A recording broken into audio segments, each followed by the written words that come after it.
Alright, so the Eagles made a couple roster moves while signing an intriguing prospect to the O-line. But with the trade deadline approaching, there's a couple more moves and some names to keep an eye on. Plus, why might Philly surprise everyone with a move for this pass rusher? And Jalen Hurts in the offense definitely found a new level. The question is, can they keep it up and what should we expect moving forward? So let's talk about it. But first, let's run it.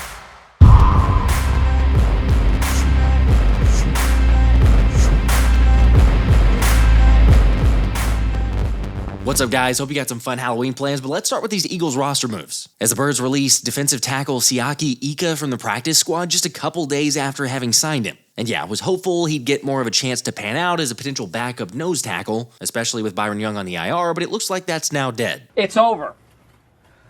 Yeah, well, it was fun while it lasted. Anyway, Howie Roseman decided to use that spot instead to sign former Commanders 2023 4th-round pick O-Lineman Braden Daniels. Unfortunately, Daniels missed all of last year with a shoulder injury, but was able to get healthy before the start of this season, where he spent a few weeks on the Houston Texans practice squad before eventually landing on the LA Chargers for a bit and then getting cut. Now, I'm not sure that there's an immediate avenue for Daniels to see reps, but it is promising in terms of a depth perspective, since the 24-year-old has experience playing at both tackle spots and also playing guard. By the way, in case you're not as familiar with Daniels as a prospect, NFL.com's Lance Zierlein described the 6'4", 298-pound Utah player as an active, athletic offensive lineman with good potential when he was entering the draft. Also, the biggest benefit to Daniels, along with his versatility, is probably his quickness and effectiveness when it comes to zone blocking duties, which is, of course, a staple in Jeff Stoutland's O-line and run game coordination. However, the flip side is that Daniels can struggle with his footwork at times, along with not sustaining drive blocks, and could use better patience. But come on, when you're talking about establishing a foundation and correcting issues for a player, there's not a better unit to be a part of than Stouts. Oh, one more thing, shout out to Anthony DeBona, but this is just another case in point for why the Eagles made this move, as Philly actually hosted Daniels for a top 30 visit before the 2023 draft. And it's no surprise that the Utah Ute had one of the highest relative athletic scores of the entire draft class. Oh, geez, look at the butt on that. Yeah, he must work out.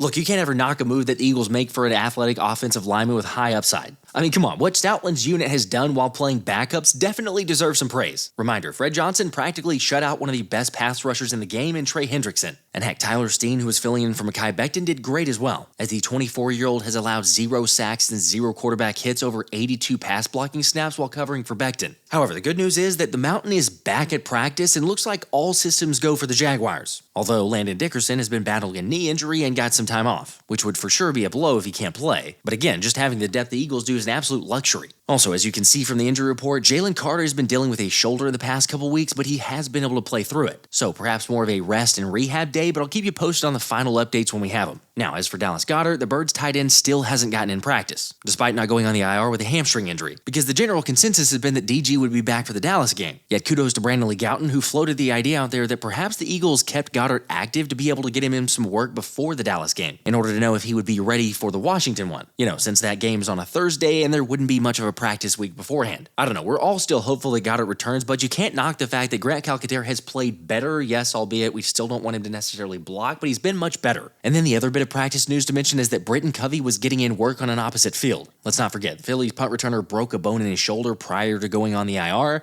so it's certainly a positive sign to see him back out there. But even so, the thought seems to be at least a couple more weeks before any legit chance of returning. By the way, a different topic, but just seeing those Kelly green helmets on at practice has me all kinds of fired up. And I didn't exactly plan it this way, but we are super close to 80,000 subscribers, which means I'm probably going to be giving away this signed Saquon Barkley Kelly green helmet on Kelly Green Week. Reminder, just go ahead and hit the subscribe button so you can get in on the giveaway. And also, I gotta give a shout out to Underdog for making this happen, because not only are they the official sponsor of the channel, but they're keeping up the Boostober picks with crazy promos. For example, like take a look at this discount promo. I get this stuff all the time using this app, where I can just select 2 picks and then automatically apply it to one of the players and lower their number. Yet the best part is the payout is actually boosted. Plus, right now, all new customers will get a free Jalen Hurts pick when you sign up using my code PHILLYSPECIAL. Again, all you gotta do is scan the QR code or click the link in the description and use my code PHILLYSPECIAL. Heck, it doesn't get much more fun than making one of those picks and then hanging out during the live stream to sweat it out together. Yes!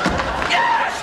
I won! Also, I know those of you in Philly aren't able to do the pick'em yet, but they do have the draft option open. So good news, just because your fantasy football team has absolutely no chance, you can get in on the weekly fantasy football leagues. So again, if you want to join the best option in fantasy sports, just scan the QR code or use my link in the description and use code PHILLYSPECIAL, where you can get up to $1,000 in bonus cash. Alright, I think it's fair to say we're all hyped after what we saw from the Eagles offense versus the Bengals. I mean, yeah, anytime you put up 37 points and beat an opponent by 20, the vibes are going to be good. Yet the way they did it by executing Kellen Moore's offense with under center, play action, motion, and even outside zone just gets me that much more excited for the future. Now sure, can I get a little biased? Maybe so. But just listen to what Brett Coleman had to say about this year's Birds. This now looks like Kellen.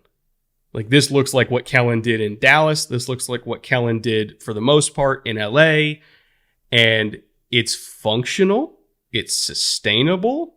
It doesn't just rely on out-talenting everybody. And it's also much harder to game plan for. So to all the Eagles fans that were upset that, I was criticizing them early in the year, this is what I wanted them to do. Like, this is how you maximize that talent. This is how you actually go on a run. I am more optimistic about this Eagles team right now than I ever was at any point last year. It doesn't seem like they're, quote unquote, as good as the first half of the season as they were last year. But I promise you, this is more sustainable. This can actually go on a run in the NFC. I think we're all there at this point. Like, this team can definitely compete against any team in the NFC. At the same time, I don't want to get carried away because there's still a whole lot more work to do. But at least they made some meaningful change. The question I had, though, was why did it take so long to get here? Well, according to Brian Baldinger, there were a couple players who had grown tired of the offense and spoke up. And if you're putting 2 and 2 together, you know exactly who at least one of those players was. Yet ultimately, it's a positive to have the guys coming together, recognizing the need for change, speaking up, and then obviously seeing it happen. After all, it only makes sense with Jalen Hurts having the highest efficiency in the league off of play-action passes this season. And it wouldn't surprise me to see more of this as things continue. There's 2 defenders you really have to worry about if you are Jalen Hurts. You got to worry about the corner to that side, and that's Cam Taylor-Britt, and you have to worry about Hilton, the nickel corner. Those are the 2 guys that can impact this throw. It's AJ's responsibility to beat the corner, and then it's the scheme and Saquon Barkley's job to be able to beat the nickel corner in Mike Hilton. And so let's first focus on A.J. Brown because this is a great route here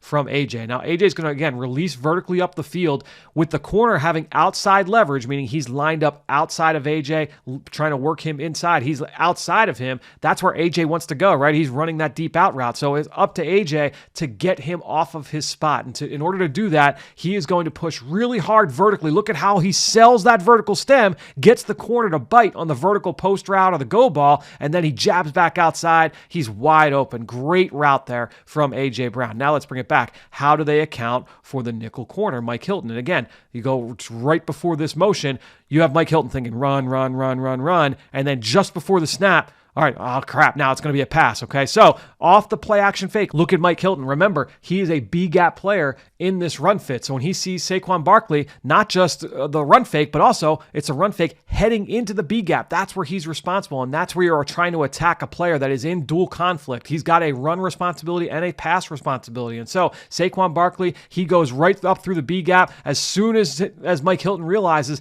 oh, he does not have the ball, I've got to get depth because in his role in this zone coverage in cover 6, he's got to get underneath this throw. He should, in theory, be there to try and deter any kind of throw to A.J. Brown in that area of the field in zone coverage. But because of the run fake and then Saquon Barkley running right at him in the flat, Hilton's got to he has to respect that pass threat. That results in A.J. Brown being wide open. So off play action, great rhythm throw from Jalen Hurts. I said it on X, but you can see Jalen's comfort level, confidence, swagger, and everything else really starting to come back, as well as this team's future. And speaking of that future, credit to Anthony DeBona for digging up these numbers, but Hurts' 9 touchdowns and 0 turnovers in the month of October is the first quarterback since Tom Brady in 2016 to accomplish that feat, which for those unsure was, yes, the year the Pats won the Super Bowl. So you're telling me there's a chance? Okay, you're right. Now maybe I'm starting to get a little carried away. Yet again, things are changing for the better. It's just sometimes that can take, well, time. You can't expect it to be perfect at any point. It's everything is a work in progress. And I think we've done a really good job of communicating and having those conversations, trying to figure out what's the best way to go out there and play efficient football. And that changes throughout the course of a year. But it's about the vision and the mission. I think the vision of saying this is who we are and then going out there and being that, And then I think, like I said, after the game, when you are capable of doing so many different things, you deal with that, trying to do it all. When you can root yourself in something and then be able to adjust when you need to adjust. And so I think that's the navigation for us, and I'll nut it all up and bring it back to, like, I said, what's the vision? Like, what do we vision ourselves being? But more importantly, like, what's the mission? What's the mission? The mission is to win. It's to win. It's to play team football, to play complementary football, be selfless, and everybody know that their role is equally important, because it is. You never know when that time comes up. You asked me about Dejean the first question, and I point to that Cleveland Browns game where he makes a critical, and I'd never seen Dejean drag his toe. It hadn't been something that he had, but he did it in the most crucial moment. And it's like, that's what you want, and so everybody just has to be willing to be patient, put the team first out of yourself and into the team and the team's success, and understanding the mission that we're all on. No man is just merely anything without the next. I think it's pretty obvious that Jalen's leadership is absolutely infectious, since apparently Saquon Barkley hadn't ever spiked the football until Jalen asked him to. Why did you decide to spike it? He said spike that effort. I'm doing a little thing this week. I'm not cursing, so hold me accountable. And he handed it to me, and I was just like, to be honest, I've never spiked the ball before. So I just, and then just do it. Obviously, who really cares about a spike at the end of the day? But more so, the point to this is the aura and vibes of this team are absolutely different. And that goes for the belief in the head coach, too. He's an open door policy. He's a guy that I can pick up my phone at any time and call him. And he calls me, and we can have those conversations. He's always seeing what he can do better, and I'm always asking what I can do better. And he listens, too. Like, if I have an opinion or something, I'm like, I think this, or AJ say this, or Lane say this. Like, he's open for it. Obviously, he's not like just like whatever we say, he just does. Like, it doesn't just work like that. But he's so passionate about this game. He loves the game. And he's passionate about his team. He's passionate about his people. Hearing that makes me wonder if AJ, Saquon, Lane were some of the guys that spoke to Sirianni. I don't know. Who knows and who cares? However, I've gotten a lot of comments recently saying, yeah, but it's not the best sign to praise your head coach for taking a step back. Yeah, just because he may not be involved in the offensive game plan as much, he's still making an impact on the players. Not in this sport, can you do it by yourself? You can't do it in this sport by yourself. It takes everybody. I can't be great without the greatness of others, period. Offense can't be great unless the defense is great. Defense can't be great unless the offense is great. I can't be great without the greatness of others. It always comes down to that, right? Sometimes you, sometimes me, always us.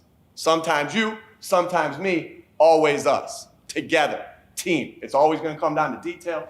It's always going to come down. It's always going to come down to physicality, right, and toughness. And it's always going to come down to team. All right? That's what we've been building.